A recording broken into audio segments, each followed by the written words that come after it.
Hi, this is Stephanie Miller from The Stephanie Miller Show. Please enjoy this exclusive clip from my show on Political Voices Network. You're a legislator, but you're also a lawyer. Yes. Do you feel like the president can get a fair trial here in New York? No, I mean, look at what we're seeing. This is the left continuing to melt down over Donald Trump.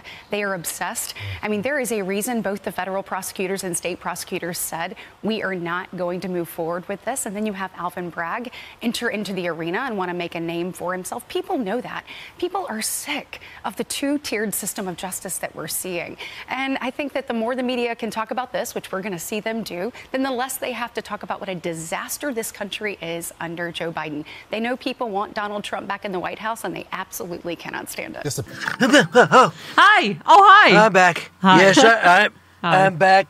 Sorry. Something happened. Oh. Sorry. Whoa, what happened? And where am I? Katie Britt, boy, she put me to sleep. There was some whispery woman in the kitchen. It's not fair. Sorry, everybody loves you. Why? I'm sorry, Katie. What? It's so unfair, isn't it, what's happening to Donald? It's not fair to treat him like they do, like he is some human in a Planet of the Apes courtroom fiasco. He is being persecuted. Okay. All right, Katie. Yeah. Enough of that ASMR. Good morning, Carlos Alzraki. Good morning, sir. Oh, I saved this letter for you. Oh. Yes. Hold on. Steve writes, Steph, I work in Cambridge, Massachusetts, right across the street from my office is a Dunkin' Donuts. Last week, while standing in line to order, there was a middle-aged white woman in front of me being a total Karen. Finally, the manager put her drinks on the counter and said, ma'am, I'm sorry, it takes as long as it takes. Without a word, she grabbed her order and stormed out. The manager said she had been harassing employees regarding how long she had to wait. Oh, and also she had a problem with one of the Hispanic employees running the register who didn't speak English as well as she thought they should. The kicker, as she turned to leave, I noticed she had an RFK Jr. 2024 button on her jacket. Every bit as angry, racist, and entitled as any Trump supporter. Love, Steve. Yep. Absolutely. I mean, Carlos, we were saying, I don't know if they're seeing some polling because Trump's starting to attack it, just as you predicted. They're starting to attack Bobby Jr. now, right? Yeah, I had predicted as soon as he becomes a relevant factor in terms of sucking Trump's voting base, they will go after him. Yeah. He's open.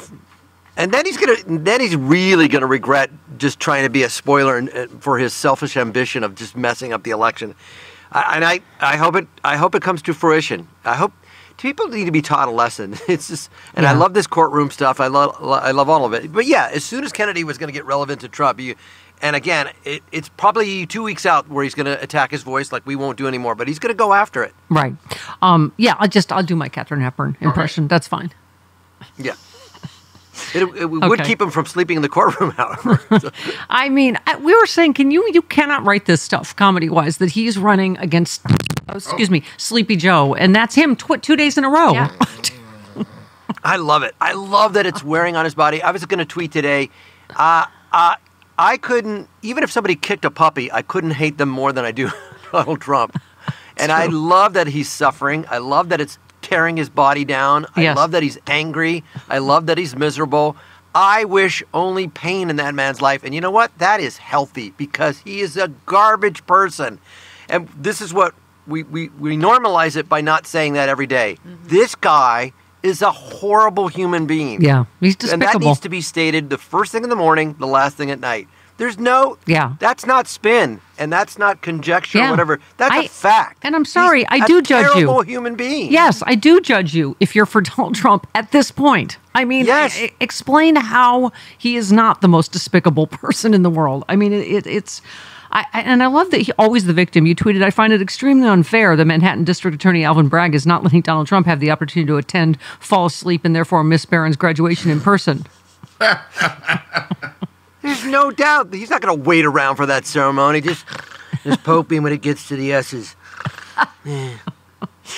Didn't he spell his own son's name wrong? Or Yes. I'm not even sure he knows his own son's name anyway. But my point is, yeah, you quoted Bob Costas. We played him yesterday. But just he is by far the most disgraceful figure in modern presidential history. You have to be in a toxic cult to believe Trump has ever been emotionally, physically, psychologically, intellectually, or ethically fit to be POTUS. And you just said it's a shame Glenn Greenwald can't say this. Yeah. I mean, Because it's a fact. Yeah. Glenn Greenwald can write whatever he wants to write about corruption, what the United States has been involved in internationally, which is untoward, Biden's imperfect record. That's fine. If you want to write about that, that's fine. But don't omit the other truth. And the other truth is there's two choices that can win.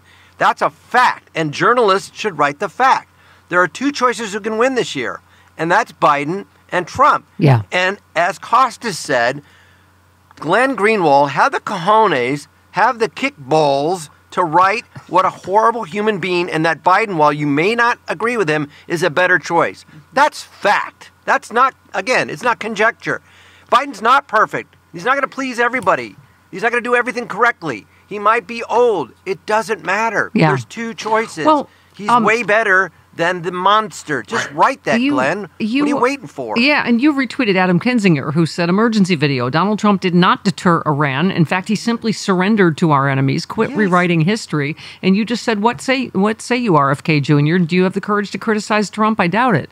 I mean, no. That's the giveaway. That you won't criticize the worst president in our history, the most despicable human who's on, trial for 88 different felonies, right? No, because you want to angle yourself in by only criticizing the Democrats, but saying I could do better than the Republicans. Well, you got to speak the truth. Have the courage. David Bautista, Bob Costas, you can still have your fans. You can still not like everything Joe Biden does, but at the same time go, guys, wake up. You're not going to get everything you want in life, but you don't want Trump. That's easy to say. And by the way, so we've been talking about, Charlie Pierce yesterday. We both have had, loved ones, parents with Alzheimer's. And we were also saying, you tweeted about his obvious mental decline. I mean, you can take any rally now. I think, it was Aaron Rupart. We played this yesterday, right, Jody? He said just last week it was reported that an illegal you just look at this is what's happening is the actual quote. And Mark Hamill, you retweeted Mark Hamill. He said, my favorite part of any of his frequent verbal catastrophes is always the recovery, the moment right after the wipeout when he doubles down and assertively continues with all the Pee Wee Herman, I meant to do that energy he can muster. That's what we always say. It's the Pee Wee falling off the bike moment. Saudi Arabia and the Pacific people, look. Look is always the recovery. Look at what's happening. Yeah. That was the Saudi Arabia and Russia. Mm-hmm. This is karma coming back for him making fun of the reporter, the disabled reporter. I don't know what I said. And I love it because it's happening to him. I love it. Yeah. I love it. I love it. I love it. The more pain for Donald Trump, the happier I am. I'm not ashamed to admit that. Me too. I'm more than Me De Niro. too. I hope he that miserable trips down the stairs and bashes his stupid mother effing face. That piece of garbage. That son of a... I love it. See, you can channel your Trump inner Robert De Niro. arrangement. It's not you saying that. It's Robert De Niro. It's Robert De Niro, yes. No, it's, it's not Trump derangement syndrome. It's, that that's like saying you have Hitler derangement syndrome. Yeah, I do. He's a horrible human being. Yes, you should have Hitler derangement. I'm proud to have We it. have orange Hitler derangement syndrome. Yes. So, as usual, we didn't get to this yesterday because so they're off today, right? The trial, they don't meet on Wednesday. But this other, you can't write that the guy's name is Mr. Hanky. I know. Exactly. Right. This There's bond. something hinky about him. Yes, there's something hinky about the hanky bond. Yeah. As it turns out. There's his partner, Mr. Banky, apparently. Mr. Hanky and Mr. Panky and Oh. Mr. Hanky are I thought you said Mr. Banky. what? No, he Look, doesn't that's have what it Bank. is. He That's doesn't have right. Banky. Yeah. He only has. I'm like, that doesn't make any sense. Okay. You do the hanky spanky? Yeah, Lisa Rubin had said Don Hankey's Knight Specialty Insurance Company has not yet filed court papers to justify their $175 million bond in Trump's civil fraud case. So that filing is due. When is it? It was due yesterday. Yesterday. So Andrew Weissman said something's fishy here. If Trump has $175 million free and clear, why not just directly post it and not pay a fee for a surety bond? And the agreement does not give Knight a lien on the account as collateral and seems to afford Trump a 2-day window to dissipate the account. There is always something hanky About Hanky. With Hanky. about anything Donald Trump related, but in this case, hanky. Yeah. Hanky and Skanky. Hanky and Skanky, can we help you? I mean, so we'll see what happens with that. But why would we think anything having to do with Donald Trump is not a scam in some way, right? Yeah, anybody affiliated with him, any of those fish that swim around that shark, they're just polluted by the garbage that's coming out of his gills. They're just eating all the garbage that he spits out. Tracy in Mesa, Arizona wants to talk. Carlos, it's for you. Hi, Tracy. Good morning. Hi. Hi. Hi. Hi. It's a sport with Carlos morning. Okay. Okay. And I just wanted to talk about the Caitlin Clark thing. Yes. That the fact that boy, she really. Back in the day when the Winnipeg Jets moved here and became the Coyotes, I was in the official band. I used to play before every game. Awesome. Cool. And I got to go to a lot of games, and through that I got to go see the initial Phoenix Mercury, which was an exciting event. The women's basketball was amazing. Yeah. WNBA has always done really, really well in Phoenix. And they're great Yes. players. Yeah. Yes. Yeah. Yeah, they've And gotten way I better just- than when I used to play. but the salary inequity is just Yeah. insane. Yeah. And Yeah. I think we know that, and we're finding it out now. So We're finding it You know, out I now. just and wanted she's to gonna kinda with get the market Carla- bearers. Listen, I just talked to my mother about this. I have 2 girls. If Amy Schumer plays a comedy club and I play a comedy club, Amy Schumer is going to get more money because she's better at what she does than I am in regards to a comedy club, and she deserves it.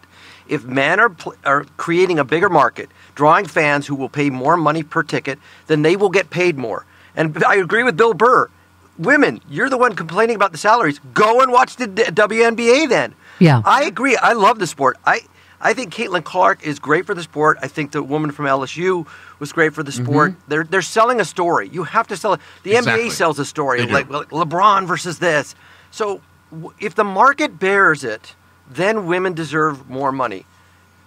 If it doesn't, then they're paying what they're worth. If they start selling out arenas, then they could raise ticket prices. Then they could pay the players more. Yeah. I think that's fair. Yeah. I think love you're watching right. both sports because Yeah. the women aren't playing Carlos, above the did I- rim, but they're better shooters. They set picks. They play defense. Yeah. Did I ever mention to you that my hook They don't shot? flop like the men do. Yeah, Right. my hook shot was the fear of the Catholic League and the high school girls basketball league in when I was in high school. Yeah. Yeah. Here's what I will say. My Yeah, and wife by the way, played Division our III games were basketball. really packed because all the girls on our team were hot. So Yeah. yeah. My wife played Division III basketball, and Oh. I can't come anywhere close. Or my friends who think they're good. My wife, if she got back into college, she would like thrash them. So there's Yeah. a Oh, I tried out. I misconception thought that, I was a Oh, hot I shot. could beat this woman. She's just a woman basketball player, Yeah. dude. That's a professional athlete. You would get your clock clean. You don't I thought have I was shot. a hot shot from high school, and so I tried out for my USC team, and that was the year the USC women's team won the national championship. Yeah. Remember It's a whole Cheryl different Miller level. and the McGee twins. Anyway, you had to play the position you played in high school, and I played center because, I came from a little Catholic school, and so I had to guard Lisa Whitting. She was 6'6". You will be surprised to know I did not make the team. They I'm actually shocked. were cutting people. They just actually had to have the tryouts as a Just as a facade. A facade, yes. And I thought I actually had a chance. And Even with your fearsome hook shot, you didn't Yeah. make the team. yeah, this was me guarding Lisa Whitting. I was like, that was pretty much my entire She's tryout. a lot taller than you are. Yes. But Yes. I do love that the LSU Iowa game was like one of the most watched Yes. women's sports Yeah. events Yes. ever, and that they sold the story. And I do like, despite what Caitlin Clark's getting paid as it pertains to men, she's going to kill it on advertising. She's going to get her advertising deals. That's right. She's going Let's- to get those deals and merchandise. And so To your that's point- where to- the avenues open up for women, and they should get paid as equally as men do. If they're And selling We that all agreed. person. All agreed that. And she's shown in these post game interviews and on Saturday Night Live that she actually is great in front of the camera too. fantastic. So that goes a long way. Fantastic.